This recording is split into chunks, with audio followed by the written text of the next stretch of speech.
Hello guys, मैं हूं पीयूष और आज हम करने वाले हैं standard 9th bee hive poem number 3 rain on the roof. ये पोयम कोट्स किन्नी ने लिखी है। ओके, तो यहाँ पे क्या होता है बेसिकली यहाँ पे जैसे रेनी सीजन होता है तो उसमें जैसे रेन चालू होती है तो तब जो एक्सपीरियंस होता है पोएट को, वो एक्सपीरियंस यहाँ पे पोएट बताते हैं। तो हम स्टार्ट करते हैं। When the humid shadows hover over all the starry spheres, and the melancholy darkness gently weeps in rainy tears। यहाँ पे मतलब ऐसा बोल रहे पोएट कि हर जगह पे ह्यूमिडिटी है। ह्यूमिडिटी मतलब कि मॉइस्चर बहुत सारा है एयर में। और उसके बाद कहते हैं the मेलनकली darkness gently weeps in rainy tears. मेलनकली एक तरह से कह सकते हैं कि दुखी या अकेलापन। वैसे मतलब मेलनकली डार्कनेस, अकेली डार्कनेस हर जगह पे, मतलब जहां देखो वहां आपको अंधेरा ही अंधेरा मिलता है। Gently weeps in rainy tears.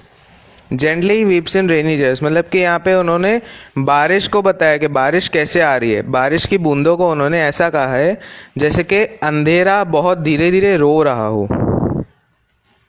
What a bliss to press the pillow of a cottage chamber bed and lie listening to the patter of the soft rain overhead।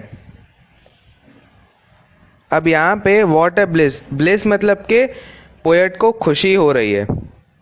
अब यहाँ पे पोएट क्या कर रहे हैं, आपको जैसे बारिश पड़ती है तो वैसे विंडो पे या आपकी सीलिंग पे जो बारिश पड़ने की आवाज़ आती है, वैसे ही पोएट के घर में भी वो आवाज़ आ रही है और वो शांति से बेड पे लेटे हुए उसे सुन रहे हैं। उसके बाद every tinkle on the shingles has an echo in the heart.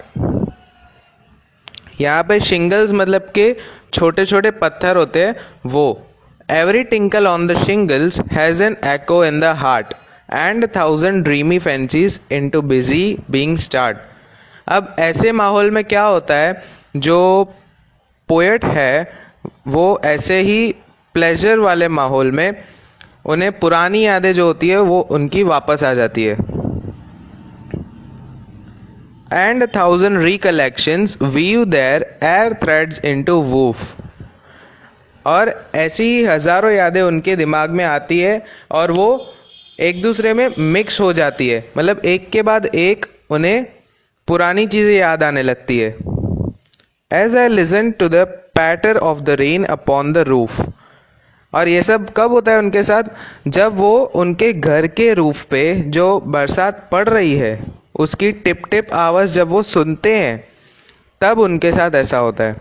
Okay, now in memory comes my mother as she used in years agone to regard the darling dreamers ere she left them till the dawn. अब यहाँ पे क्या होता है, वैसे ही उन पुरानी यादों के साथ उनकी मदर की याद भी उन्हें आती है। To regard the darling dreamers ere she left them till the dawn मतलब उन्हें रात से लेकर सुबह तक उनकी यादों में के जैसे उनकी मदर कैसे उनके साथ बिहेव करती थी या उन्हें कैसे खाना खिलाती थी या XYZ कोई भी यादें उन्हें सुबह तक आती रहती है। Oh I feel her fond look on me as I list to this refrain which is played upon the shingles by the patter of the rain. अब उन्हें क्या याद आता है कि उनकी जो मदर थी वो उनकी तरफ कैसे देखती थी। As I list to this refrain, refrain मतलब थोड़ा सा बच के रहना। Which is played upon the shingles by the patter of the rain. इसलिए वो कहते हैं कि जो उनकी रूफ पे जो रेन की पैटरिंग की आवाज़ आ रही है, पैटरिंग मतलब जो टिप टिप आवाज़ आती है वो, उससे वो थोड़ा सा बच के रहना चाहते हैं। क्यों, जब भी वो ऐसी आवाज़ सुनते हैं तो उनके मन में पुरानी यादें वापस आ जाती है। ओके, तो यहाँ पे ऐसे कोट्स किन्नी बताते हैं कि रेन के बारे में उनकी क्या फीलिंग है। ओके, सो यहाँ पे हमारी पोएम फिनिश होती है। ये पोएम में से बहुत सारी पोएटिक डिवाइसेस भी आ सकती है।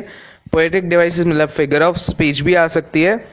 ओके, द मोस्ट इम्पॉर्टेंट, जैसे मैं हर बार कहता हूँ, आपको पोएट का नाम याद रखना है क्योंकि उसे आपको इंट्रोडक्शन में लिखना होता है हर एक आंसर के। तो यहाँ पे पोएट का नाम क्या है? कोट्स किन्नी। ओके गाइज, तो आपके मन में रेन के लिए क्या फीलिंग्स है वो आप कमेंट में लिख सकते हैं, और ये वीडियो आपको कैसा लगा वो भी आप कमेंट्स में बताइएगा। अगर वीडियो अच्छा लगा हो तो लाइक कीजिएगा, लाइक कमेंट एंड शेयर कर दीजिएगा, और अगर आप मेरे चैनल पे न्यू है तो सब्सक्राइब कर दीजिएगा और बाजू में बेल बटन है उसे भी दबा देना। Okay guys, thank you for watching and Tata.